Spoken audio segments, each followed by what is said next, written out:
So, all right, guys, we are good to go. We are live on YouTube and we are live on TikTok at the same time. And right now, we want to talk about number one thing that you need to consider when you want to settle down with somebody. It's only one thing, and this thing is universal and it is generic.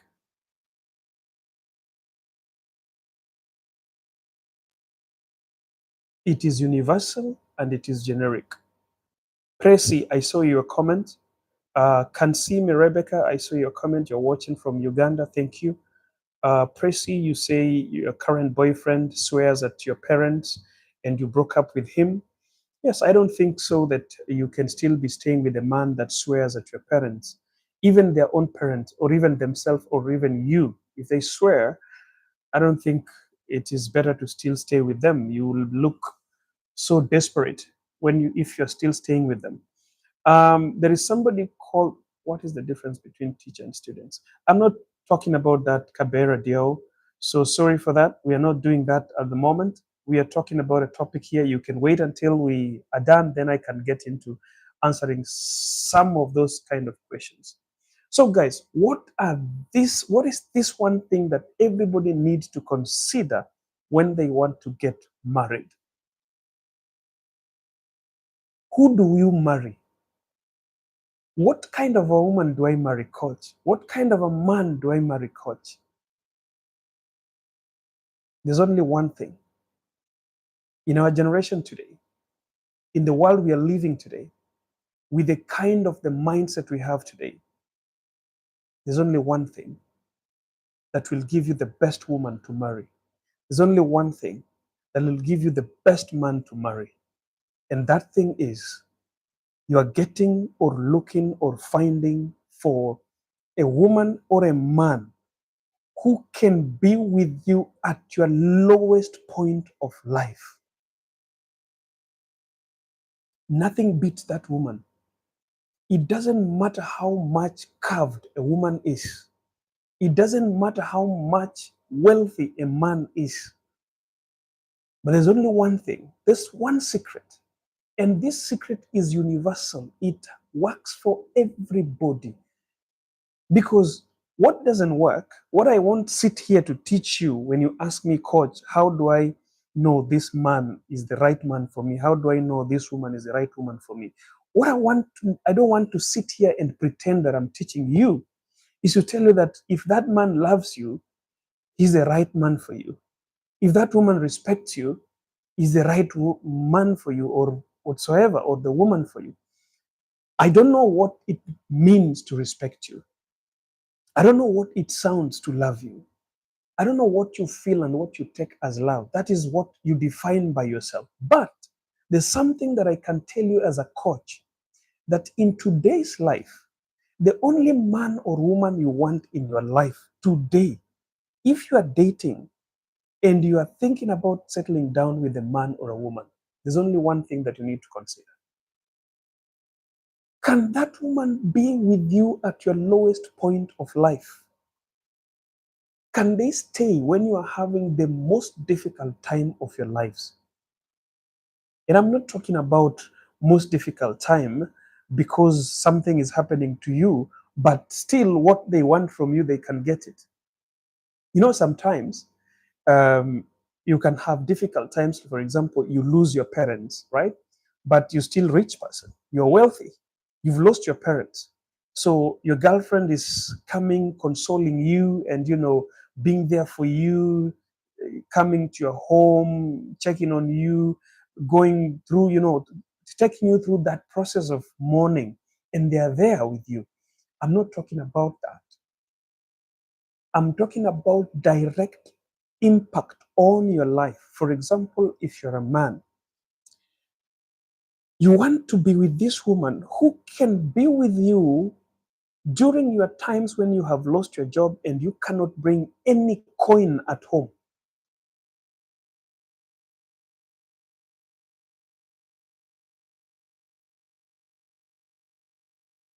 Can that woman be with you when you can't bring a single coin home,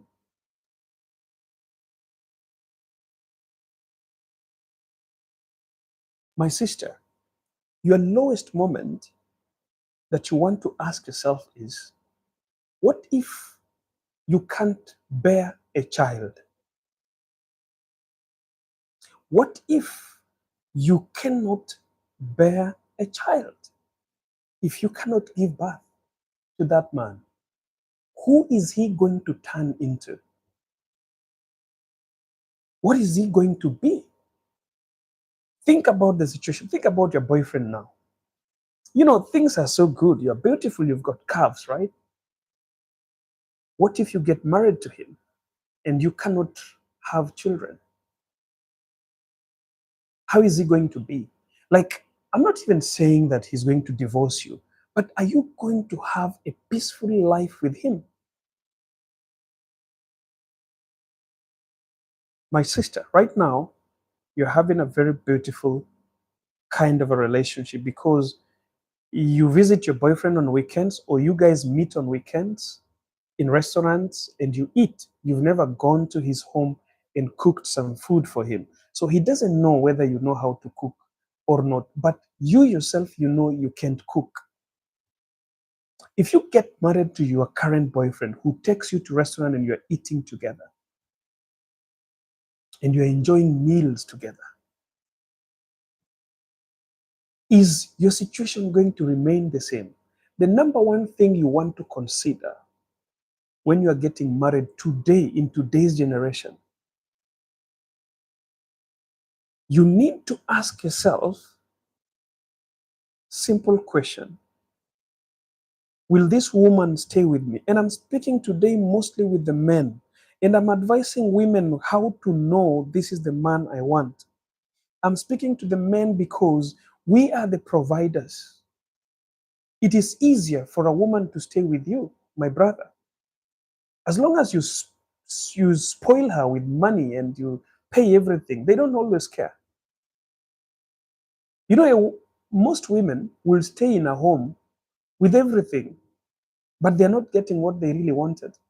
As long as they are fed, there's provision, they can still go elsewhere and get what they are looking for, but they stay in your home. It's easy. So the question that I'm asking men here is, the woman you're choosing to take today, can she stay when you're not earning anything? Will she still stay there with you? Will she still be by your side when you cannot kind of provide?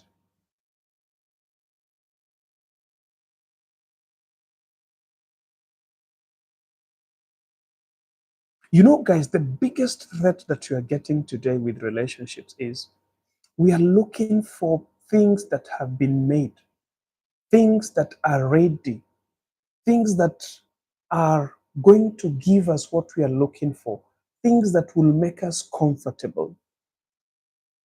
Nobody wants to work for what they want. Nobody wants to sacrifice for the things they want. The sacrifices we are talking about are just things that we take to use others. They are not sacrifice as such. A man who can't sacrifice and spend on me, that is not a man that I need to marry. Spending on you is not a sacrifice. Did you know that? Spending my money on you doesn't mean I'm sacrificing anything. Because if I'm sacrificing something on your behalf, then it means that is something that is very difficult for you to make. So what's a sacrifice? If if I, as a man, the only sacrifice I'm offering to your life as a woman is money, what is stopping you as a woman from making money? Sacrifice is that which I cannot get. For example, my body. When I accept to sleep with you, my sister, I'm sacrificing my body. You know, women always think that when a man is sleeping with her, it is her who is sacrificing her body. And you know, the society has taught women to always think that when they're sleeping with a man, they're sacrificing their body, they're sacrificing their virginity, that they don't question themselves. What is this man using on you? Is he using a dildo? Is he taking some bottles and inserting in you? No. He's also using his body to sleep with you. So, sleeping with a man is not a sacrifice if you're sleeping with him, but it is a sacrifice to him because that man cannot get anything as unless he gets your body. So it becomes a sacrifice. But you are both sacrificing yourselves. A man is sacrificing his manhood to enter your body, to leave his DNAs. Imagine when a man sleeps with you, he leaves his traces. I don't know why people don't always look at sex as something that is a covenant, is a binding action. A man comes into your life and sleeps with you and leaves traces of his DNA. So, who is even sacrificing more? That is why my clients, female clients, I always tell them this, that don't be lied to, that the only thing that you're sacrificing and offering that man is your flesh, is you open your legs for him. And that is what you are seeing as a sacrifice to him. That man is sacrificing more than you think. For you, in your mind, you're only thinking about breaking your virginity. But for him, he's coming to leave his traces inside you.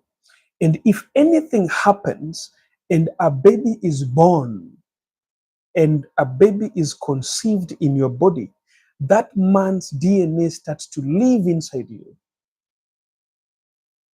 Do you know that some women later in their lives, they give birth to children who do not take any character of a man that fertilized their egg?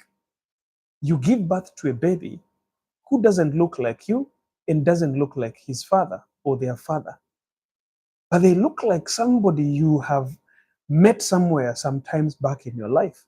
Women give birth to sons and daughters that look like their exes. You give birth to a boy who resembles your ex, sometimes not by the face, but the character. Why? Because something has been living inside you since you were having that man long time there. So, coach, what is the best man? How do I know this is the best man for me to marry? How do I know this is the best woman for me to marry? There's only one thing that is universal to everybody. The only best and good woman or man to marry is that man or that woman that will stick by you even during your troubling times, during your most difficult times. If that man is able to stand by your side, if that woman is able to stand by your side, my brother, during your difficult times, even if she's not responsible, even if she's not providing, my sister, even if that man is not providing today, but that man is able to stand by you when you cannot give him a son or a daughter, a baby, that's the man. Let me tell you something, guys. Looking for a man who is successful is not going to help you, my sister. Growing with a man is what is going to help you. Do you know what happens in most cases? People say that, coach, these men, when you find them when they have nothing and then you help them to grow, they will leave you. That's what I'm saying. You chose a man because of what you saw in him, not because of who he was. A man who can stay with you even when you are at your lowest is the man to go for. A woman who can stick by your side, my brother, even when you are at your lowest, is the one to go to. The question is, how do you identify these people? How do I identify that this man, I believe this man will not forsake me, even when I cannot give him what he wants? You don't put men to test. You watch how they move with your steps. You watch each and every step of their movements. Like I've always said, don't tell a man the things you want when you meet them. Listen to what a man says he wants. Don't tell a woman the type of a woman you want when you meet her. Listen to what the woman says and listen to how she speaks. Watch her steps and take her to places. Take them on an outing and listen to how what they want to eat, the kind of restaurants they want, the places they want to visit, the kind of cars they want to drive. Then you will know the kind and type of a woman that you have. You will know whether this woman can stay with me even when I don't have nothing. You will know this man will stick by my side.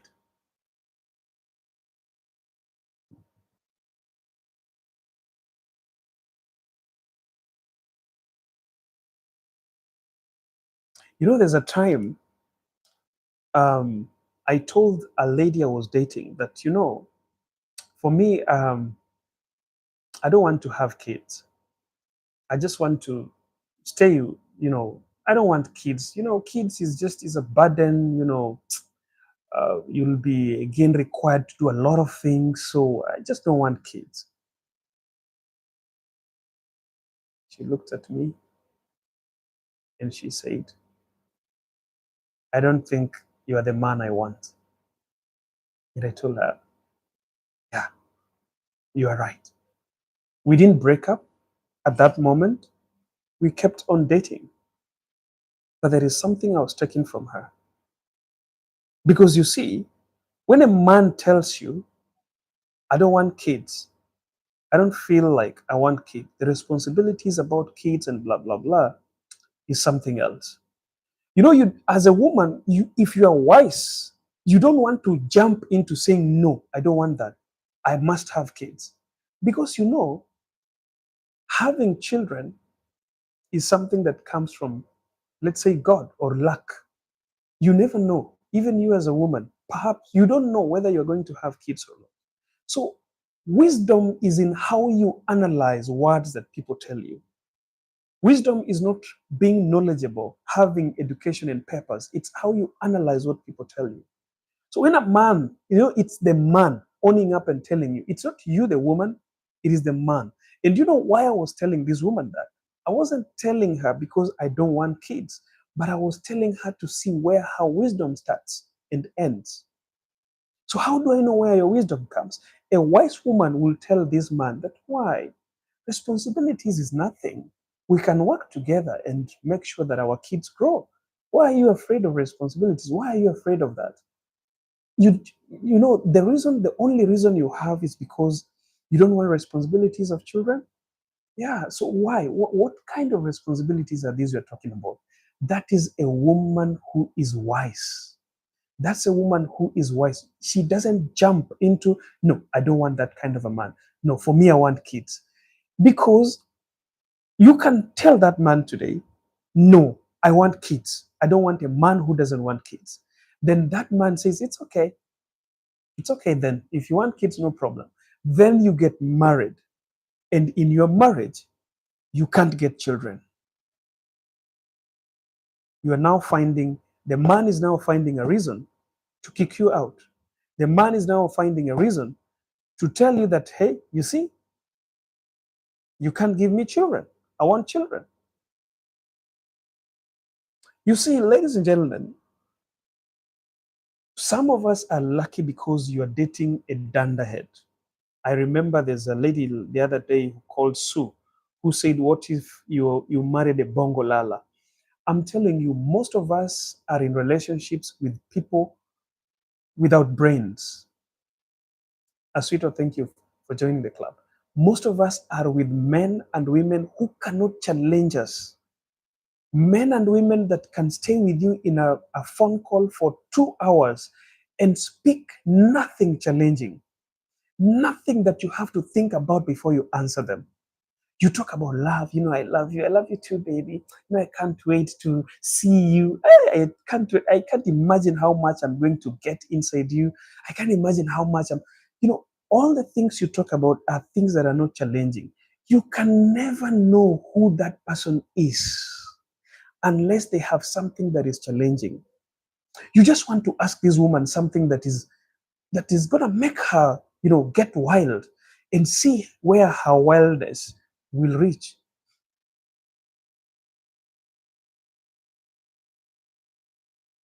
You just want to trigger her and see how trickery or how much he gets or she gets triggered.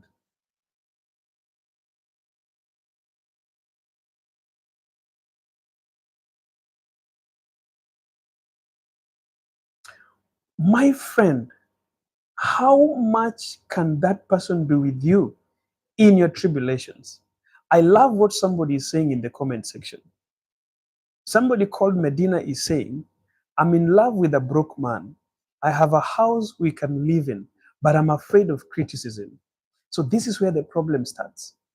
Medina is in love with a man she's not afraid of loving, a man she knows that is broke, but she's in love with him.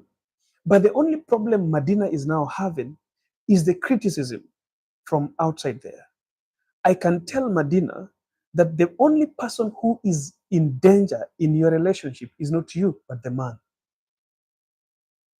If you came to me to coach you, I would tell that man to leave you because that man is in trouble, not you. This is what people don't always understand. It is not that man who is in trouble. It is not Medina who's in trouble. The man is broke. But Medina is saying, I'm in love. Love doesn't have to care whether the man is broke or not. What is making you to love this man? What is making you to be with him? Society, people out there are going to tell you that don't be in love with a broke man. But there is a woman somewhere who is in love with a very rich man, but is not happy. There's a woman there who's married to a wealthy man, but is sleeping with the broke man, the watchman. There's a woman somewhere who's married to a wealthy, rich man, but is sleeping with the broke man, the gate man. Sometimes she's sleeping with the driver that is assigned to her by the rich, wealthy man. So, Medina, if you are in love with this man and he's broke, and you know why he's broke? Because the people outside there are telling you and defining your man as a broke man. So you are worried of criticism. You're not worried about his brokenness. You have a house where you can live with this guy, but you're only worried about how people are going to criticize you. I'm going to tell you this. Even if today that man becomes wealthy, he will still be in trouble because he's going to get married to a woman who cannot be with him in his difficult moments.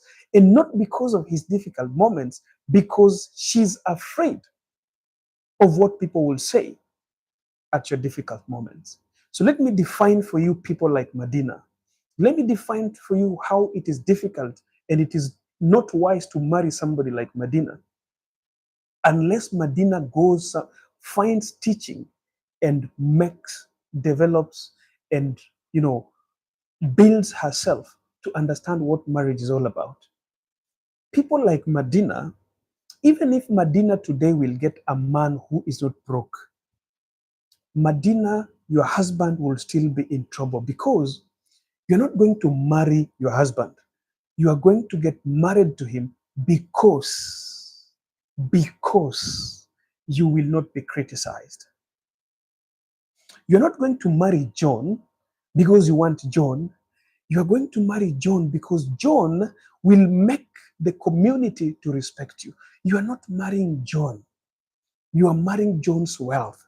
Because when you marry John's wealth, you'll not be criticized. So why is John at risk? John is at risk because if John something happens, that John gets to his lowest moment, that marriage is over because you will not stand it. Our topic today is, what is this person you need to marry? Who do I marry? You need to marry one person. That one person who can stand by you. Madina, your man would have been a very lucky man if today you are telling us that, Coach, I'm in love with a broke man, but I love this man and I don't care about what society are telling me. Can you help me understand, Coach? How can I make this man to get out of his brokenness? Because for sure, I have a house where we can live in. I have something we can spend together with this man. I can see potential in him, but for now, he's broke. The society has been criticizing me. They have been telling me to leave a broke man. But I love him and I know what this man can do. Can you help me to know? Can I sit with you? Can I come with my man for a coaching class so you can help us to build our life together? I would have told Madina's man that, hey, bro, come here. I don't want Madina to listen to this, but listen, my brother, God taught us to be providers. You have to provide for your wife. Now, disappear for some time and go build yourself. Your woman has it all right. She has money. She has a house where you can live in, but don't live in that house. Find a home for your woman now. Do whatever it takes. Let her build you through what she has at the moment to become a man. You have a woman who can stand by your side even in your brokenness. Show this woman that you're not gonna stay the same way, and build a home somewhere and invite her to your home. It doesn't matter if she's living in a mansion today. Go build a one-bedroom house and tell her that, honey, this is where I want us to start. Don't move into her mansion and sit there comfortably as a man, because sooner or later the pressure is going to increase. No matter how powerful and how loving your woman is, pressure is going to come. I'm telling you, my brother, if your woman is wealthy more than you are, you don't run away from her, but you get lost for some time and you build yourself and you get yourself even just a single bedroom house and you invite your woman to come there. My sister, don't be comfortable with a man who is broke, even if you love them. What I'm saying is this: don't allow the society to criticize your man, but help your man to build himself. But again, it is not every man that is broke supposed to be helped to go up. Because some of us men, there's another dangerous thing. You need to choose, you need to know what kind of a man you're helping and you're building. Because most of us, in fact, 80% of men today, you build them, tomorrow they're with another woman. I have also to say that. I have also to admit that most of these broke men, as a woman, when you get them, when they are broke, and you start lifting them up, you start a business for them. Before you know it, they are with other women. So, Medina, I wanted to teach about criticism from outside. Don't leave a man, a broke man, because you fear the criticism. Leave a broke man because his character, the character you've seen in him, even if you will invest in him, he's not going to change.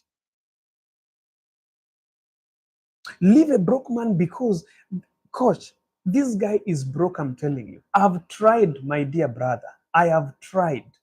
But he doesn't look like somebody who can change. You are allowed to leave. But if you're telling me that you are in love, you know, Madina said, I'm in love. Madina did not say, I have a man. No. She said, I'm in love. You cannot be in love with somebody who is not important in your life. And being broke alone does not disqualify a man from being a man. Money is something that can be made. Character is what cannot be changed. Finding a broke man and who has a character, and you have everything that can keep you together with him. What is the problem? Criticism from people should not, you know, scare you from helping that man to grow. But what I'm saying again is, I'm admitting that most of us men, when we find women who can love us in our brokenness and they make us to grow, we start looking the other side. We now don't want them. We want other women. But again, ladies, let me tell you why men do that. When you find a man who is broke, my sister, and you help that man to grow, don't keep on reminding that man, I found you here, I found you there. And the best thing that I will tell women today, because we have independent women, most of women today are independent. There is somebody called Celebrim Bor. You are at the very wrong place. Celebrim Bor. If those are the kind of questions you are asking here, you are at a very wrong place. I bet that you should just leave, swipe up and leave this life, because it's not going to help you. I don't think it's going to help you. Listen, my sisters and my brothers. Look at the character of your man. Look at his character. You're not leaving a man because he's broke. You're not leaving a woman because a woman is not siring a child for you. You know, there is so much heavy load that has been put on men. So much that, you know, women have been empowered to become men themselves. So they are like us. They have been empowered to find what we are finding. And you know, guys, let me tell you one thing. You know, making money is one of the easiest things in life.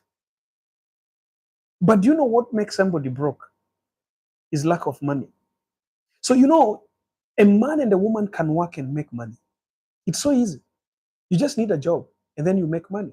But sometimes there is something called opportunity and luck. You might not have the opportunity and you might not be lucky. For example, you find a man in the rural. I come from a rural place in Ugenya constituency, Sia district. A very, you know, poor rural area where I come from, where I was born. Let's say you go to that area, you're traveling, and you meet a man in that region.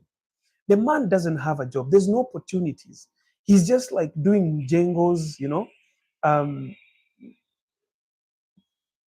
Thank you, sweetheart. He's just doing some jengos, doing some casual jobs. And you can see this guy is in the rural where he's making at least 500 per day, 500 Kenya shillings per day. And with this 500 Kenya shillings, you look at him, this guy amejipanga. The Kenyans say amejipanga. He's a guy who has a character. With his 500 shillings, he's feeding people at home, including his parents. He's got a house, even if it is a grass-thatched house, even if it's an iron sheet house, but he has it. He's clean, he's neat, he's got good clothes, not expensive clothes, second-hand clothes, but they're neat. He respects himself and he respects people. He values his character. But then you are a lady who came from the city, or you went abroad and you came back, and you know that guy and you've been seeing him. What makes you not to get married to him?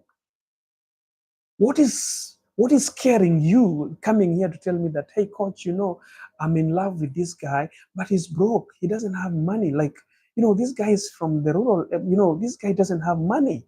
He doesn't even have a job, but I have a job. What am I going to do? Sweetheart, if you are 100% sure, and I'm cautioning women again, this one is tricky. It's an advice that I'm giving, but it is very tricky. It's tricky. And I'll come to the side of women as well. My sister, a very small percentage of men will understand that you took them from the rural, you took them to the city, or you took them abroad, and you made them to start making money. A very small amount of men Very few of them will understand that. But Madina, I heard your statement. You said, I'm in love with this man and I have a house where we can live, meaning that you have seen the character of this man is what you have been looking for.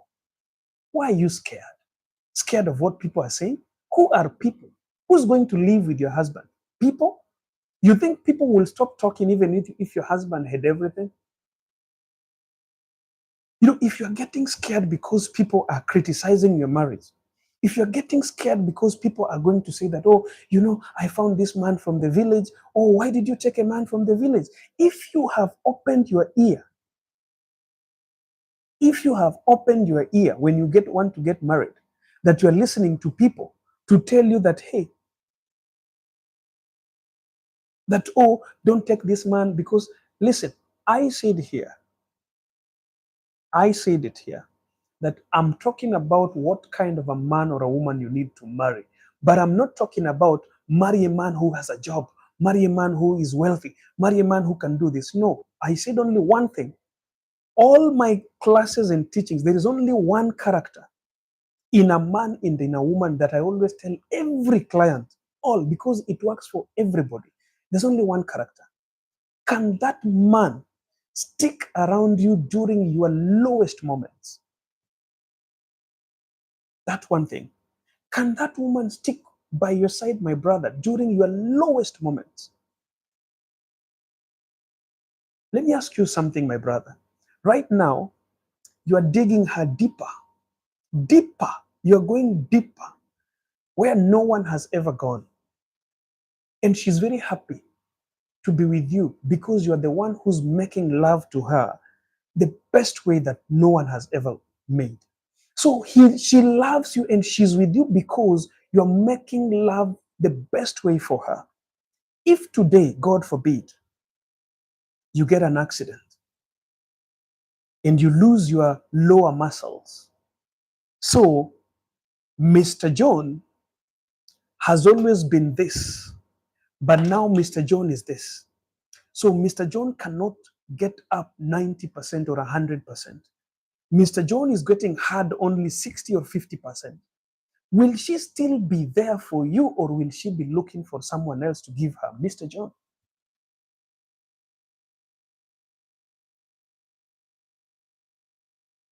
Thank you, Mwari Wamumbi. Thank you for that. Thank you for that comment. I read your comment. My brother, I want to ask you, you're with that woman today, you're dating her, and she's very happy. Because whenever she asks for something, you provide. If she says, I want you, you jump in bed and you perform whatever you want. My question is, you're providing everything. Have you ever asked yourself that this woman that I want to marry, what if I cannot provide? Will she be there for me? Will her society, her parents, her friends tell her to leave me and she will leave? That's the only thing. It doesn't matter what you have, my dear brothers and sisters. It doesn't matter what the man have today. You can marry a wealthy man today and tomorrow he's got nothing. Are you going to leave him because of his wealth? Today you'll marry and everybody will applaud you that, oh, you found the best woman. Everybody is telling you. What about yourself? Do you think that is the best woman? Do you think this is the best woman you're looking for? No, but the society is telling you she's beautiful, she's hardworking, she's earning, you're not going to have troubles because you know today you want a woman, a working class woman, a woman who can also provide. That's the kind of a woman you want. But the question is, what if that thing that is making people to tell you this is the best woman for you or the best man for you crumbles? What if it crumbles? There's only one character. There's only one thing that you need to find out in a man or a woman. Can this man be with me during my lowest moments? Do you know why divorce is happening today? When you listen to people, you ask a sister that, hey, why did you divorce this man? The sister will tell you, this man was very good. When we were dating, he was a very good man. He used to be responsible. He used to provide. Right now, he's not responsible. He's not providing. He's just, coming home late. He's doing this, he's doing that. What does that mean?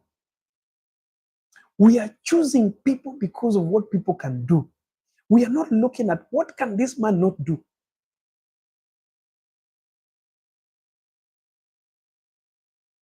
What can this man not do? We are choosing people because they are loyal. When they stop being loyal, we leave them. We are choosing people because they can provide. When they stop providing, we leave them. We are choosing a woman because I want children. When this woman can't bear children for me, I have to leave her. And I have a reason. And imagine I'm coming boldly out here to say that, I can't stay with a woman who can't give me a son. I want to see my future. How can I stay with a woman who can't help me to secure my future? My brother, did you marry the woman or did you marry your future? You see, ladies and gentlemen, in my classes here, in my lives, I'm trying to change your mindsets about marriage. Love is not a scam. Marriage is not a scam. The problem is we are the scams.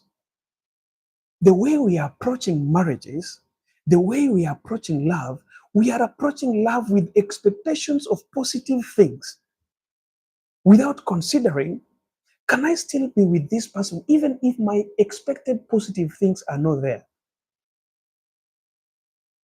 A brother, a man out there, when he has a job, when he doesn't have a job, he's not looking for women. You ask him, hey, bro, when are you getting married? Oh, I wanted to marry a certain girl, but their parents are looking for a very huge kind of dowry. So, they want me to have a car, to have a job, to have this. The things that the parents to the lady you want to marry are mentioning, when you look at average, acquisition possibility, you've got to be in your 40s or you've got to be in your 30 something, you've got to be in your 50s to have the things that the parents or your parents-in-law are expecting. So what happens? You're postponing to marry because there are things that are expected of you. That is the first sign that is telling you that you are marrying a person who cannot be with you at your lowest moment. And people have never known that.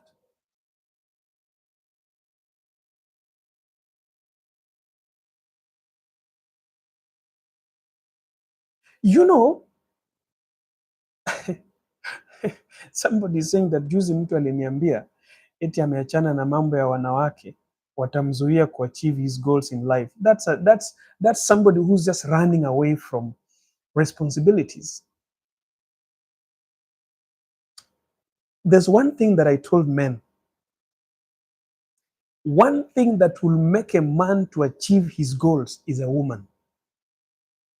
When you have a woman by your side or behind you, the right woman behind you, you will achieve your goals easily, even when you are married to her or not yet.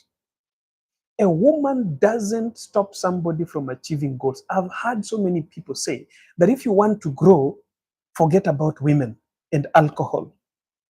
Then I'm always asking myself, how are women not helping a man to grow? Yet there are women who are successful in life. The problem is, these are people who always face women from what they have, not who they are. They are dating women because they have money. That's the only thing they can offer to their women. They can offer material thing, not themselves. So when they want to make money, somebody tells them that, you know what, take women out of your life and alcohol, then you will be successful. Why is this person telling you that? Because in his assumption is when you have a woman, you have to give the woman money. So when you are working and giving woman money, you don't become successful.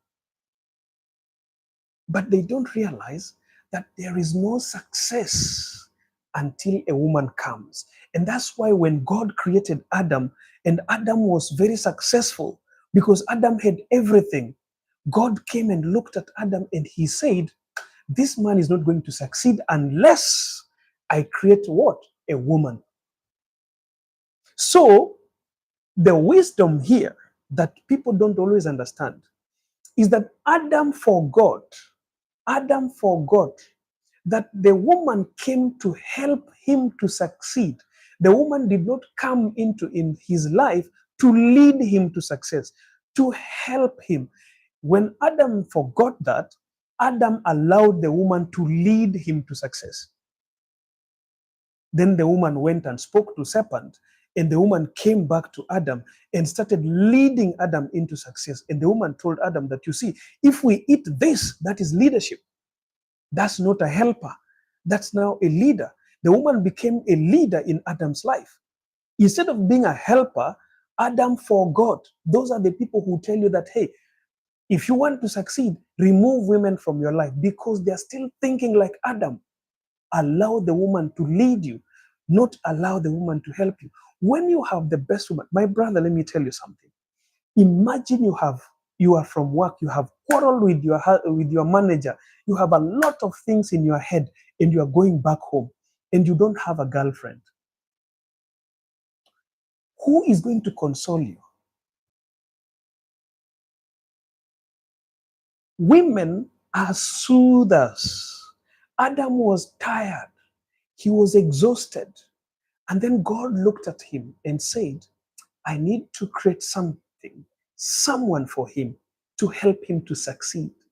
Adam was successful, but because there was lack of woman in his life, he could not succeed. So there is two sides of a woman here. There's two sides of what God created. God created Eve to help Adam to succeed, but Adam forgot that Eve was created as a helper to my success. And he allowed Eve to lead him. And when Eve went into leadership, that's where they messed. So what do men do?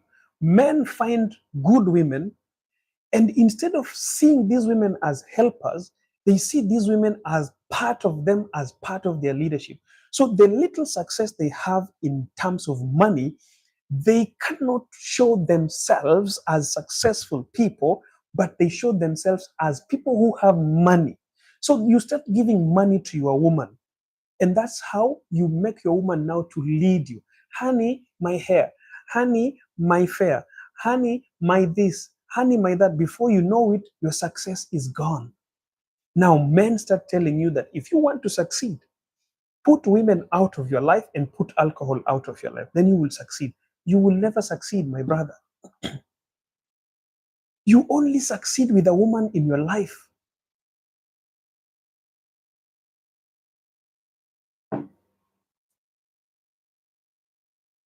No man has ever succeeded because they showed the woman their wealth. But you know what men do? Men don't seduce women when they don't have a job.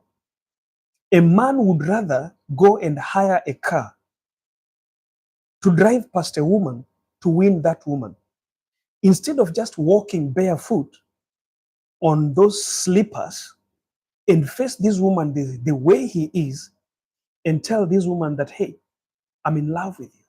The man feels that if he goes to this woman that way, he's not going to win that woman. So you are tripping yourself and trapping yourself into this woman not helping you to succeed. Because this woman is going to accept you because you came with a Mercedes Benz. So how is he going to help you to succeed? You don't own the Mercedes Benz, my brother, but you have hired the Mercedes Benz to drive it past this lady to make the lady feel you are driving a Benz. So this is going to make this lady to accept me. So why is she accepting you? She's accepting you because you're successful. So there's nothing she can help here. You have found a woman you want to marry. Their parents are telling you that for you to marry our daughter, you have to bring us this and this and this and that. So now you are working hard, to get this and this and this and that, that's already a recipe for chaos. That's already a recipe for divorce. Because what happens? If you cannot afford this, then you cannot get that woman. But what do men do? Men run into banks to take loans. Men talk to their parents to help them. Men talk to their friends to help them to get some money to fix the dowry. My brother, let me tell you one thing that you should never do. If your money, the money you have worked for, if your bank account can't pay dowry for the woman you want to marry, don't marry her. If the money you have as a person, not your family wealth, unless your family has given you an inheritance and you have it, it is now yours. Not going to your father and telling your father, Daddy, I want to marry. Can you give me some 2 cows? I want to go and pay dowry.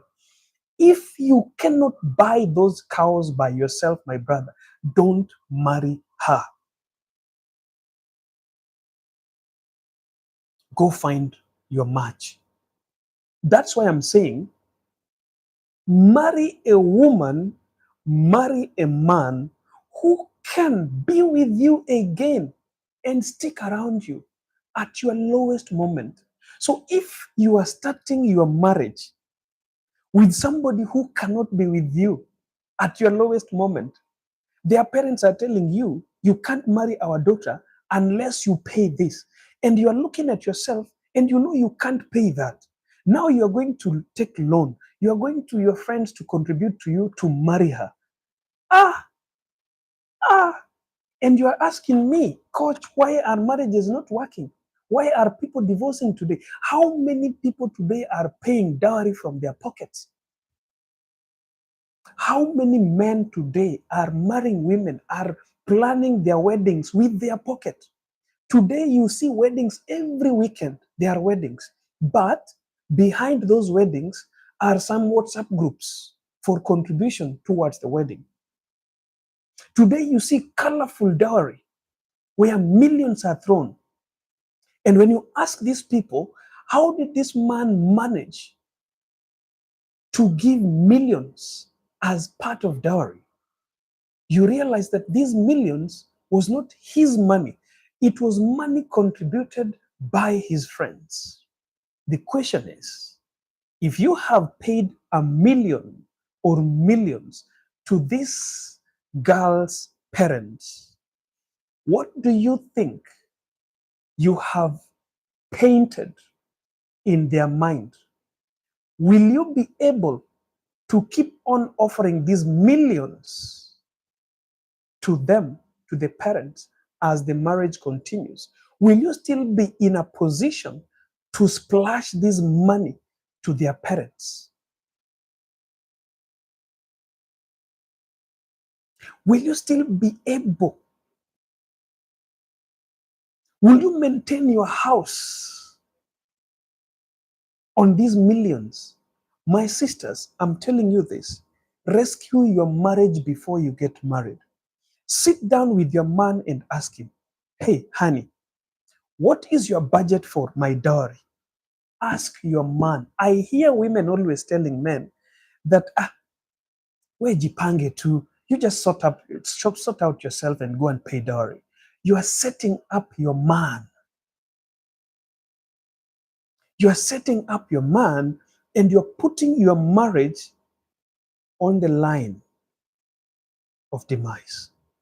My sister, you have to take control of your dowry payment.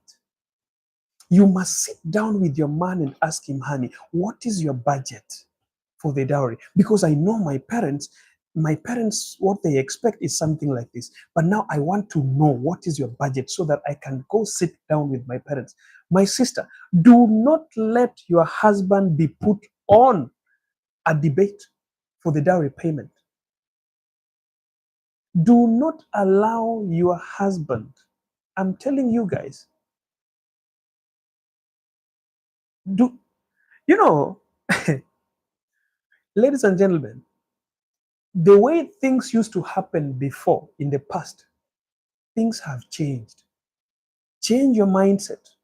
Even if it is a community thing, even if it is a Rurashio, even if it is logo, even if it is whosoever, my sister, sit down with them, because the only person who knows this man is you. The only person who's going to live with this man is you. Your parents are not going to be there. Your family members are not going to be there. Your cousins, your brothers, those aunties who come, oh, sijui, aunties must be given this, oh, sijui, leso ya huyu, sijui. Let me tell you guys, no one is going to live inside your home apart from you and your man. Do not allow your man to portray a picture that he cannot maintain for the rest of your marriage. Sit down with your man and ask him, honey, I know you're coming home. What do you have? What's your budget? Once you know that's the budget, you know your parents more than your man knows your parents. Go and sit down with your parents and tell your parents, my husband is coming next week. And I know my husband better than you people know him. I don't want anything. I don't want any debate. Those elders that you bring here for I don't know what and debates for a dowry, I don't want it. My husband amejipanga, he's ready to come and he has what he has. Whatever he will put on the table, take it quietly and leave him alone. He is there and he's staying with us for the rest of his life. He can still come back and give whatever you guys want. He will still be there for you when you guys are sick. But you see what happens? Why are marriages ending into divorce? Your husband comes to pay dowry. This guy has been working very hard and you're happy. You love him. You are in love with him. You love the fact that this is my husband. You've been living with this guy for, say, 5 years. You've been dating and everything has just been okay. Now, the day this man is coming to pay your dowry, your parent says that, you know what? Our daughter is learned, educated, I don't know this, we took her to here, we took her to there. Now the dowry that we expect is 50 million. Now this man looks at himself and he says, I can't leave my wife, I can't leave this woman. This is the woman of my life. And if I don't sacrifice this, there's nothing else I can sacrifice. This is the time for me to sacrifice. Then he says, Mom and Dad, I've heard you. Today I came, the amount of money that you have asked for, I cannot manage to give it today, but I can manage to give it. So what I will do, I'll give what I have. I have 20 million here, and this is what I will pay today, and I'll try to fix out the remaining amount. Or sometimes what they do, they say, we have heard you. Give us time, we will be back. Then they go out. They call themselves collectively and they go out. This man did not ask from his friends any coin. He had saved the 20 million and he knew this is the dowry I'm going to pay. Now they go out. They take some 5 minutes outside. The guy now talks to his friends and his father says that, hey, guys, you know, they want 50 million. For me, I had just brought 20 million. So anyone there who has, you know, top up, let us top up this money. So his father calls, start going, you know, he calls his friends. The father, somebody calls the bank, somebody calls his business, send me this money. Then the money is sent and they collect that money together. Remember, your husband is only paying 20 million. Your husband did not pay 50 million as dowry. That's where marriage starts breaking. Your husband only paid 20 million, but in the face of your parents, your husband paid 50 million. In the face of your community, your husband paid 50 million. But in reality, that man paid 20 million as dowry. He collected 30 million from friends. So what stage and what face have you planted in your parents, in your society, in your community?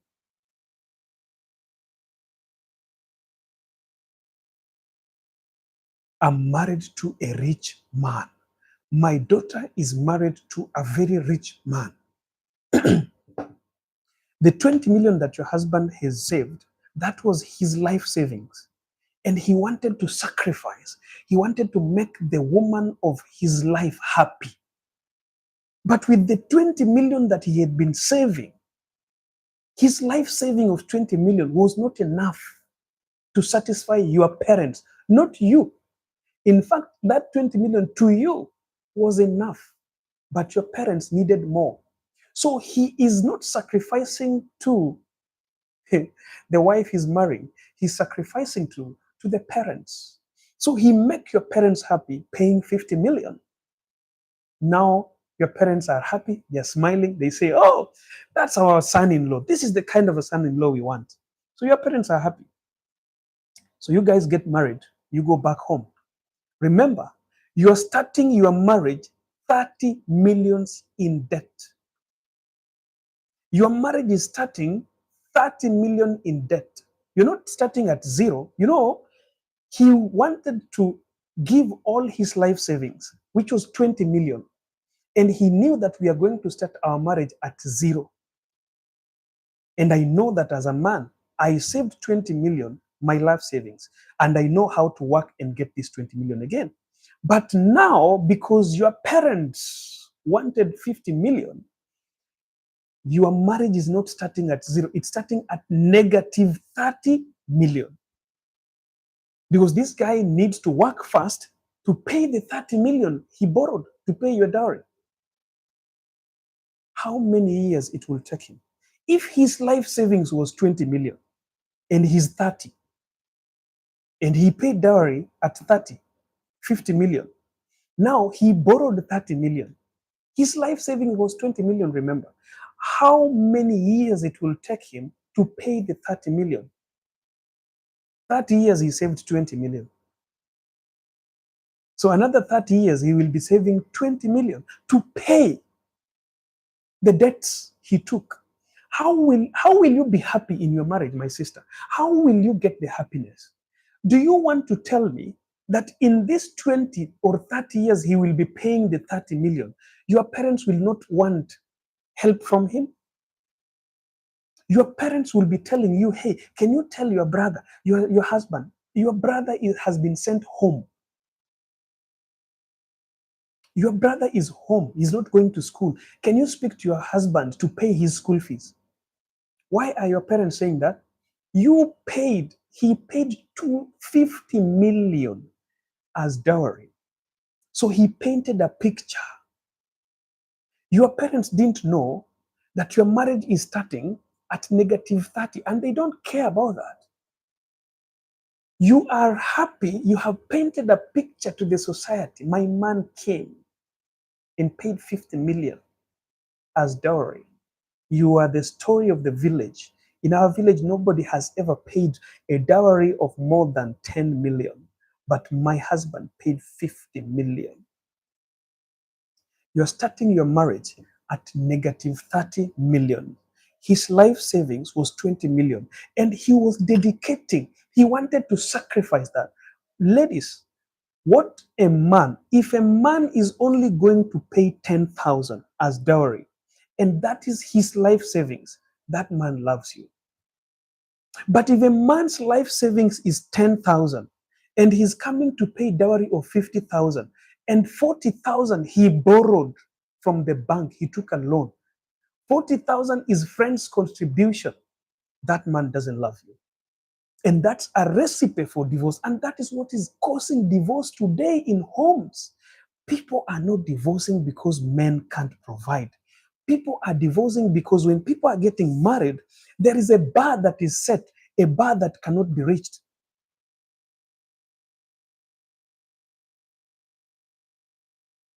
A bar has been set, a bar that cannot be reached. Don't, my sisters, if your man wants to wed you, don't allow any man to have a WhatsApp group for your wedding. Don't allow any man to form a WhatsApp group for your wedding. You are showing that man you are useless. Tell this, what is the sacrifice you're making? Dowry was a sacrifice. Dowry was a sacrifice. Laban tells Jacob, what do you have for Rahel now that you want to marry Rahel? What do you have? Jacob says, I have nothing, but I love Rahel. Laban tells Jacob that, okay, if you love Rahel and you don't have anything to pay, then you need to work for me for 7 years. Laban did not tell Jacob, go back to your father, Isaac, and tell him to give you dowry and bring and pay it. Laban tells Jacob that you have to sacrifice yourself. That's the sacrifice. It comes from me.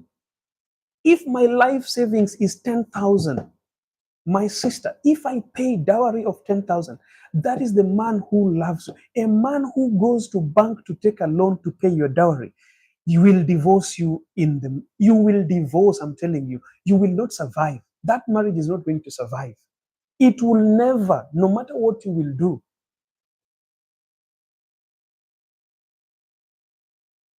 People ask this question, that why is it that all people who have very colorful wedding, they don't like, most of people who marry with very expensive weddings don't survive in marriage. And people think that those men or women, it's nothing. It's a picture that was painted. That man didn't sacrifice. Most of these people don't sacrifice.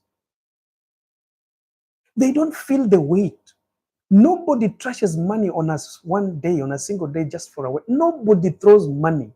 Nobody throws money that they have worked hard for on a single day called wedding. No one, I'm telling you. No one. That's why those colorful weddings, most of them, people sit down and form WhatsApp groups. Why are men forming WhatsApp groups? Because they don't want to throw money. No man wants to throw money on a single day. That's why there are WhatsApp groups. So if your man is telling you, or if you want a wedding when you are getting married, don't allow any man or woman to put any amount of money on your wedding kitty. That's a sign and a key to your divorce. My sister, if you can't afford a cake from the bakery, go and buy wheat flour, buy salt, buy what we call it, bicarbonate baking powder. Come and bake your cake. And on your wedding day, carry this baked cake, go to church, and after the Sunday service, tell your pastor that, Pastor, it is our day today. Pray for us. Let's cut the cake and marry. You will live in that marriage forever.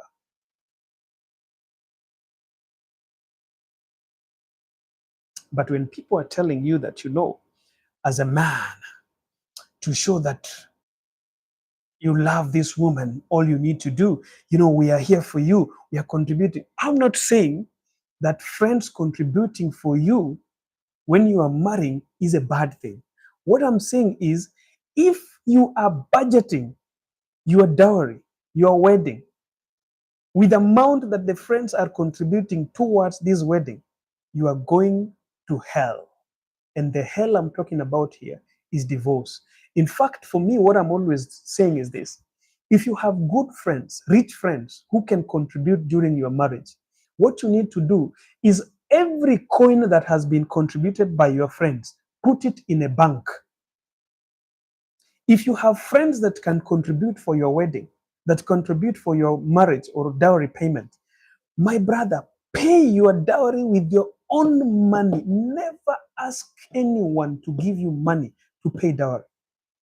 If friends are contributing because they know you are going to marry, and they say, bro, okay, you told us about your marriage, bro. We have we have sat together as friends and we have contributed this money to help you, during your plans.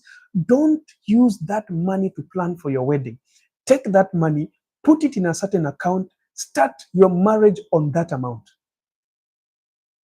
My brother, work as hard as Jacob worked for Rachel. Jacob worked for Laban for 7 years.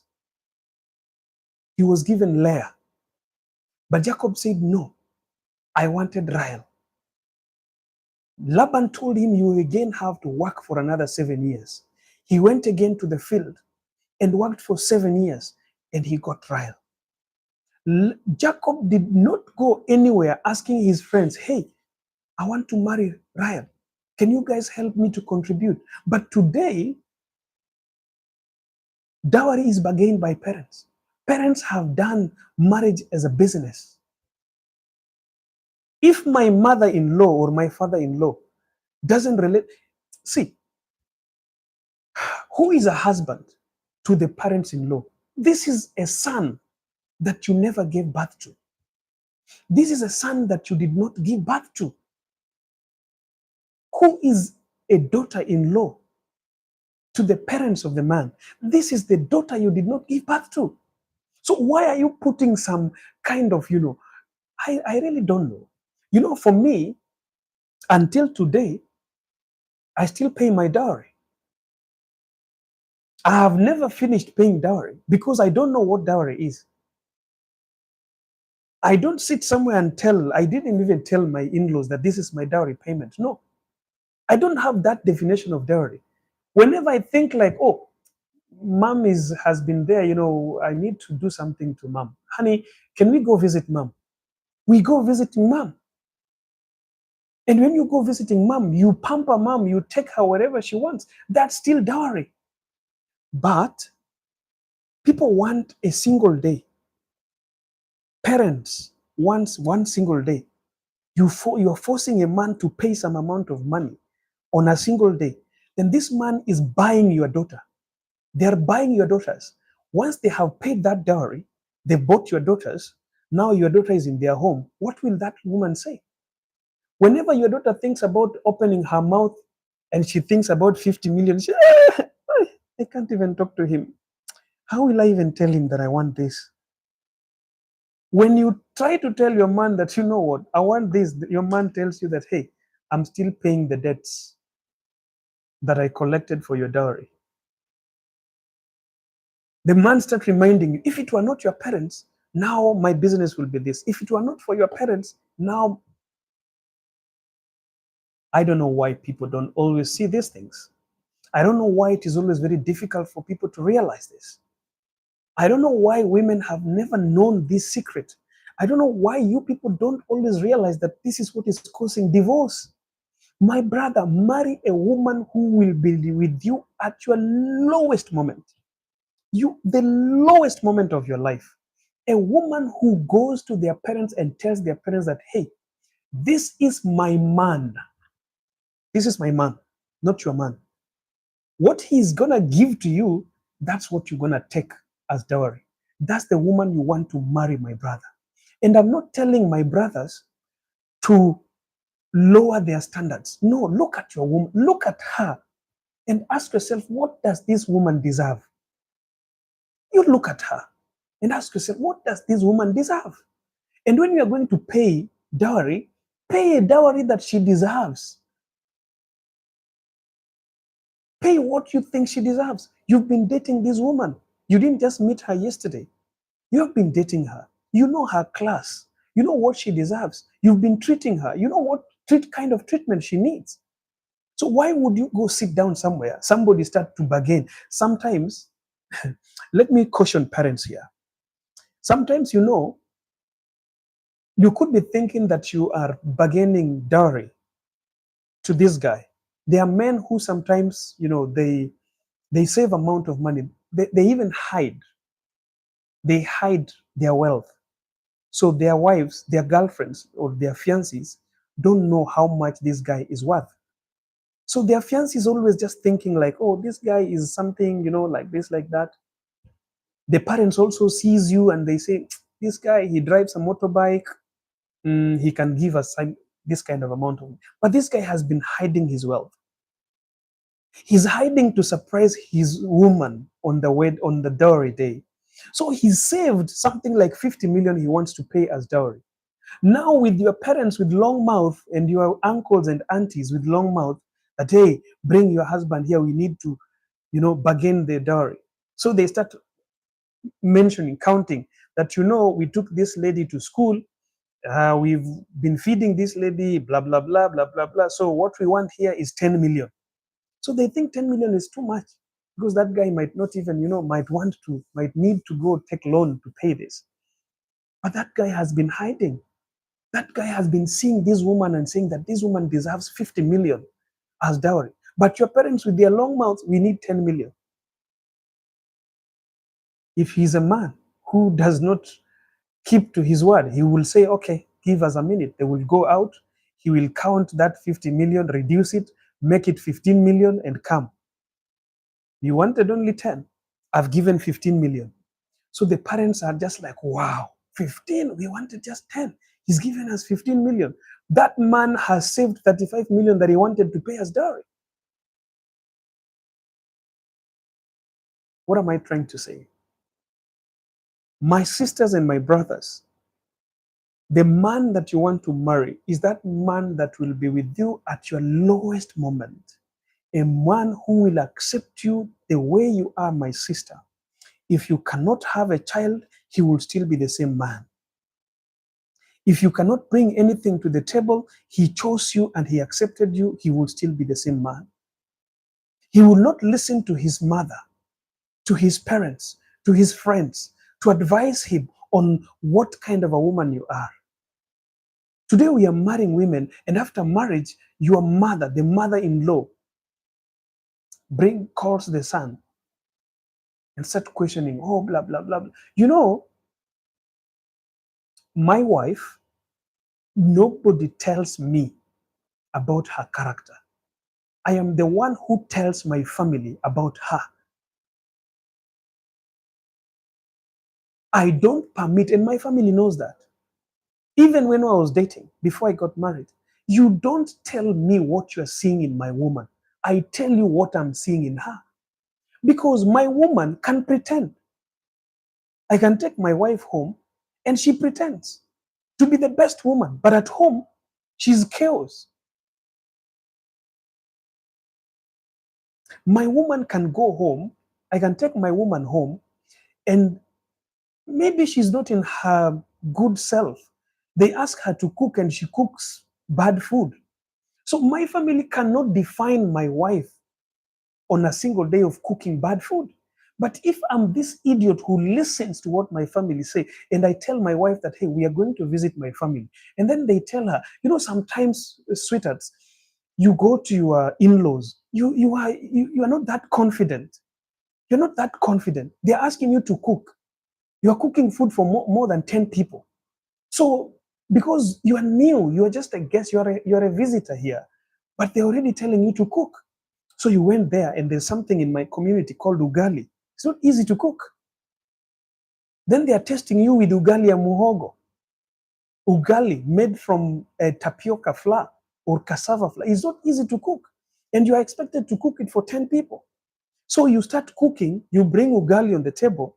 It's having some hills. I don't know how those things are called. It's not well cooked. So after we are gone, my family calls me. Now start asking me that, what kind of a woman did you marry? The woman can't even cook ugali. That's not the kind of a woman you want. Do I have to listen to that? But that's what most people do.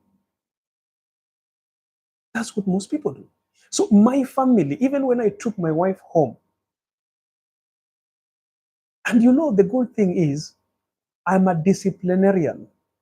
I discipline people. So a person who is in my life, like my wife, is disciplined. You know, I'm sorry, honey. I know maybe she's watching. I don't know if she's here. The first day that I was going to meet her family, I was sitting next to her and she was having a phone call. And she kept on telling them, please, please, don't speak too much. Allow him to speak and express himself. Don't demand anything. She was talking to one of her aunt, which was a very good friend of mine. It's just like our age mate. So we We click so much. Auntie, tell them that this is not just the kind of a man that they've ever met. So tell them just to be silent. He's the guest and he's our speaker today. Let him talk. Let them not talk. Staki maneno mimi. Staki shida. I'm not the one. You have to prepare your people. Don't let your man meet people who are not prepared. The same way I had to prepare my people.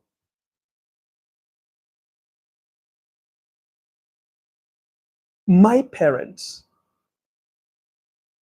may God rest their souls in peace.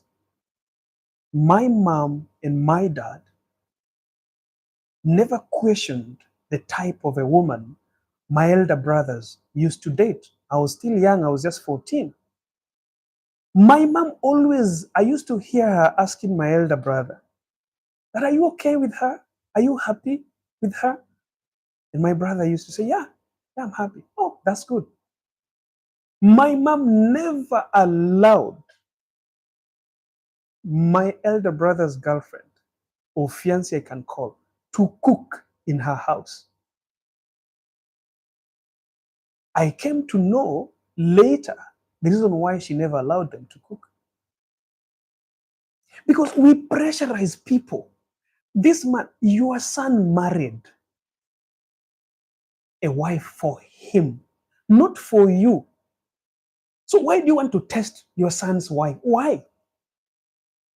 If I married a woman and he's going to put me down, it is me. Those are my problems. I chose this problem for myself. It is not you again to start telling me your wife is this character, your husband is that character. No, I chose this woman for me. I did not choose this woman for you. Bro, you know, thank God that my father died a long time ago when I was 19. And he's not I would sit down with my father and tell him, bro, hey, that's your wife. This is my wife. So leave us alone. This is my wife. Your wife is there. Go take care of your wife. This is mine. You have grown me. You have disciplined me. You have made me and molded me. And I have a character now. Now I'm an adult. I have a right to choose. And I've chosen this woman. Do you know most of you today are married to women that your father wanted? That woman that you're married to is your father's choice. That is the kind of a woman he wants. That man you're married to is your mother's choice. That's the kind of a man she likes. That's why you're having troubles in your marriage. You're having troubles because you married somebody of not your choice, but their choice.